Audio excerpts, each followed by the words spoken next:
ஏன்? திருவாசகத்துக்கு பொருள் இறைவனோடு கலத்தல். யார் சொன்னா? மாணிக்கவாசகரே செய்து காட்டிட்டார். சொல்லலாம் இல்லை, செய்தே காட்டிட்டார். அவர் திருவாசகத்தை சொல்லும் பொழுது சிவபெருமான் கைப்பட எழுதி கொண்டார். அடுத்த நாள் காலை அங்கே தில்லையில் அந்த நடராச பெருமான் இருக்கக்கூடிய சபையில் பஞ்சாக்கரப்படி அப்படின்னு 5 படிக்கட்டு உண்டு. அதுக்கு திருக்கடிற்றுப்படி என்று பெயர், பஞ்சாக்கரப்படி என்று பெயர். அணுக்கன் திருவாயில் அப்படின்னு சொல்லக்கூடிய இடத்துல அந்த 5 படிக்கட்டு இருக்குதுங்க. அந்த படிக்கட்டு இந்த ஓலை இருந்தது. காலையில் வழிபாட்டுக்கு வந்த தில்லைவாழ் அந்தணர்கள் என்ன பண்ணாங்க? அந்த ஓலை எடுத்தாங்க. முதல் பக்கத்தில் அப்படி எடுத்து பார்த்தாங்க. மாணிக்கவாசகன் சொல்ல அழகிய திருச்சிற்றம்பலமுடையான் எழுதியது. கையெழுத்து போட்டு வச்சிருக்கிறார். கடவுளே இது என்ன யாது அப்படின்னு எடுத்து பார்த்தாங்க.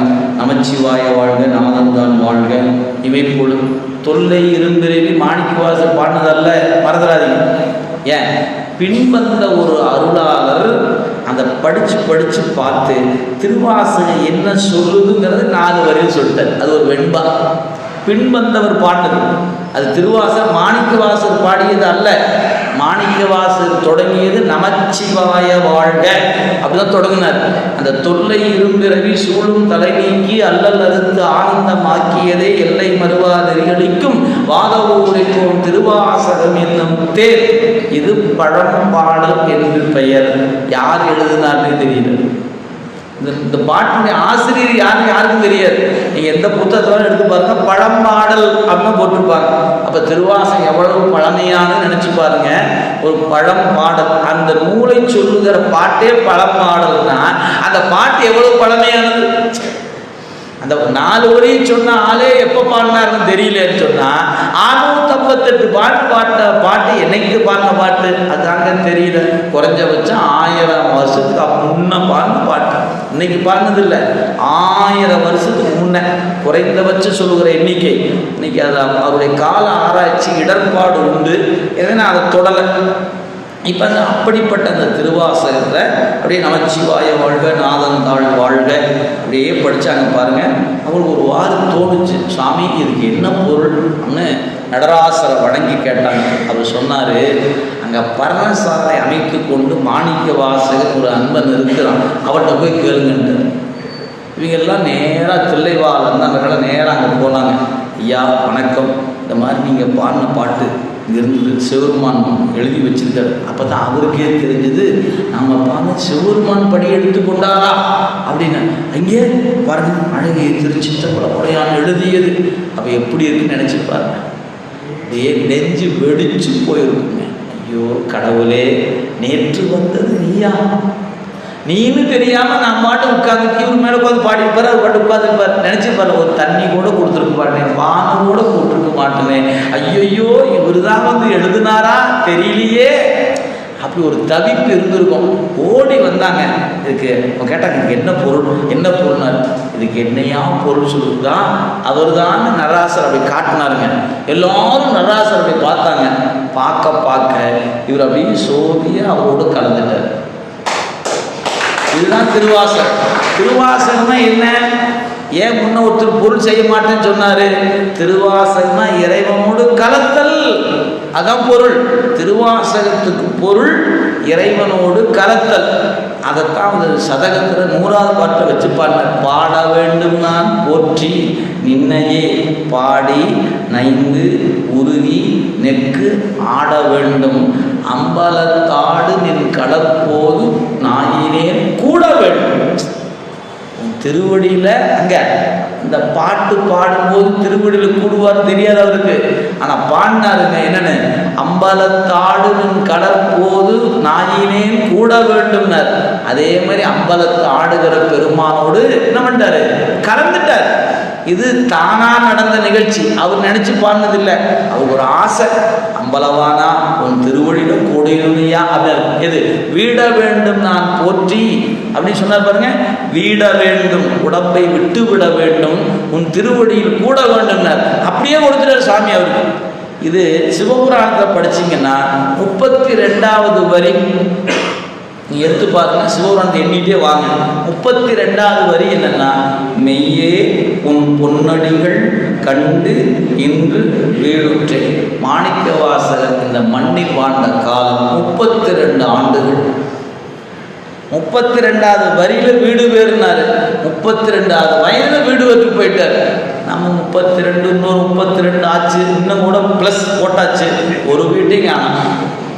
நினச்சி பாருங்க, 64 கடந்து போனவும் உண்டு, 32 கடந்து போனவும் உண்டு, ஒரு வீட்டையும் காணோம். அப்படி ஒன்று இருக்கானே தெரியல நமக்கு இங்கே இருக்கிற வீடு தான் நமக்கு ஞாபகம் இருக்குதே ஒழிய அங்கே ஒரு வீடு இருக்குது, அங்கே ஒரு வீடு இருக்குது ஞாபகம் வரமாட்டேங்குதே. வந்திருந்தா என்ன பண்ணியிருப்போம், நாமளும் இன்னார் நெத்தில திருநீரை பூசி உத்தராஜ ஒன்று போட்டால் பத்தாதியா, 10 போடு. ஏன் வசதி இருந்தால் ஒரு கார் வச்சுருக்கிறோம், இன்னும் கொஞ்சம் வசதி இருந்ததுன்னா கிழமைக்கு ஒரு கார் வச்சுருப்போமா இல்லையா? அந்த மாதிரி கொத்து கொத்தால உத்தராக்கு மாலை போட்டு உட்காந்துருப்பாங்க. வீட்டு மேலே பேராசை இருந்துச்சுன்னா நமக்கு வீட்டு மேலே ஆசையெல்லாம் இல்லை. அதனால திருநீர் எப்படி வச்சுட்டோம், சும்மா அப்படி துணி ஊண்ட வச்சு ஊதி விட்டு கம்முன்னு அது மெதுவாக போடா கிடக்குதுங்க. அந்த வீடு மெல்ல வாங்கிக்கலாம். இப்போ என்ன அவசரம் சார், இங்கே தான் சார் என்ஹெச் ஹைவேஸ் வருதாமா, பட்டா போட்டுருக்குறாங்க, ஒரு சென்ட் 1 லட்சம் தான் விற்கிது, ரோடு போட்டு முடிச்சுட்டான்னா 50 லட்சத்துக்கு போமியா அப்படின்னு முதல்ல டோக்கன் வச்சு கொடு முதல்ல அப்படின்னு அடிச்சு பிடிச்சி போய் வாங்கியிருப்போம். ஏன் நாளைக்கு நல்ல ரேட்டுக்கு வரும் இல்லையா? அந்த மாதிரி இந்த திருநீரை பூசுனா கைலாயத்தில் பட்டா போட்டு கொடுத்துருவாங்கயான்னு சொன்னா தயங்கி நிற்கிறாங்க. பூகம்பம் வராது, வெள்ளப்பெருக்கு இல்லை அப்படிங்களா, பயப்படாம வாழலாம். 24 மணி நேரம் காவல் பெற்றிருக்கிற இடம் கைலாயம். எனவே நல்ல ஒரு வாய்ப்பு இருக்கிறது. திருநீரை நெத்தியில பூசுங்க, உத்திராட்சத்தை போடுங்க, சிவசிவா சிவசிவான்னு சொன்னீங்கன்னா வீடு வேறு உண்டு. இப்போ எந்த வீடு வேணும் நாம தான் முடிவு பண்ணிக்கணும். அந்த வீடு வேணுமா இல்லை இந்த வீடு வேணுமா? இங்கே இருப்பது போல இதை விட 1000 மடங்கு வசதியாக இருக்கிற வீடு அந்த வீடு. அது வாடகை கட்ட வேண்டியதில்லை, கரண்ட் பில் இல்லை, தண்ணி பில் இல்லை, எந்த தொல்லையும் இல்லை. என்ன பையனால அப்பாவுக்கு, அப்பனால பையனுக்கு, சம்சாரத்தால கணவருக்கு, கணவரால் இப்படி எந்த தொல்லையும் இல்லாத வீடு அந்த வீடு. நம்ம வீட்டுக்கு போனால் எங்க இன்னும் கொஞ்சம் நேரம் பேசுங்க, வீட்டுக்கு போடாது ஏங்க கேட்குறீங்க, அப்படிலாம் நம்ம வீடுலாம் இருக்குது. இது அப்படி இல்லை, எப்போதும் இன்பமாக இருக்கிற வீடுங்க அந்த வீடு. இப்போ நீங்கள் நினச்சி பாருங்க சார், இது நம்ம ஒரு ஃப்ளாட் வாங்கினா எப்படி யோசிக்கிறோம், ரயில் நிலையம் பக்கமாக இருக்குமா, போஸ்ட் ஆஃபீஸ் பக்கமாக இருக்குமா, பேங்க் பக்கத்தில் இருக்குமா, ஏர்போர்ட் பக்கத்தில் இருக்குமா, ஏன் அப்படிலாம் இருந்தால் ரேட் அதிகம். அந்த மாதிரி எல்லா வசதியுமா இருக்கிற வீடு வேறு தானுங்க எல்லா வசதியும் இருக்கிற இடம். இதை வாங்குறதுக்கு என்னங்க யோசனை? No token advance. எது திருநீரை பூசுனா டோக்கன் அட்வான்ஸ். உத்தராகம் போட்டிங்கன்னா ஒரு முன்தொகை வாங்கிட்டீங்கன்னு அர்த்தம், உபதேசம் வாங்கிட்டீங்கன்னா எக்ரிமெண்ட் போட்டாச்சுன்னு அர்த்தம்.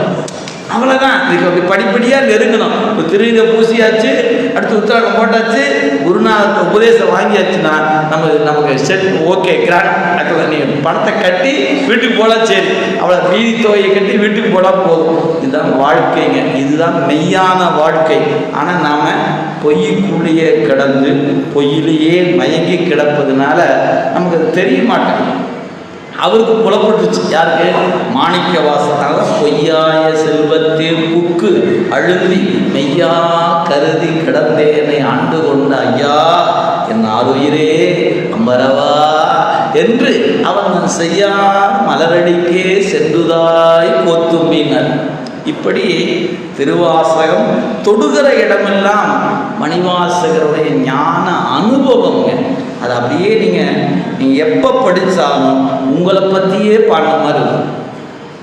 நீங்கள் உதாரணத்துக்கு ஒரு ஆனந்தமாக இருக்கிற நிலையில் திருவாசகத்தை படிங்க, அடாடா நம்ம ஆனந்தத்தை சொன்ன மாதிரியே இருக்குது அப்படி தெரியும். கொஞ்சம் வருத்தம், கொஞ்சம் கவலை அப்படியே எடுத்து திருவாசகம், ஐயோ இந்த பாட்டு என்னையே சொல்லு, என்னங்க இப்படி ஆச்சரியம் வருங்க, நேற்று மகிழ்ச்சியாக பாடணும், அப்பவும் திருவாசகம் நம்மளை தான் சொன்ன மாதிரி இருந்துச்சு.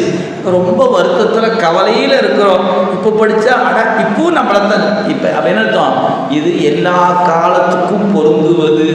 எல்லாரும் அவரவர் நிலையில், சிறு வயதாக இருந்தாலும் வயது முதிர்ந்திருந்தாலும் எல்லாராலும் எல்லா காலத்தும் படிக்கும்போது அந்தந்த காலத்துக்கு ஏற்றாற் போல ஒரு அனுபவத்தை கொடுக்கிற ஒரு அற்புதமான நூல் திருவாசகம்.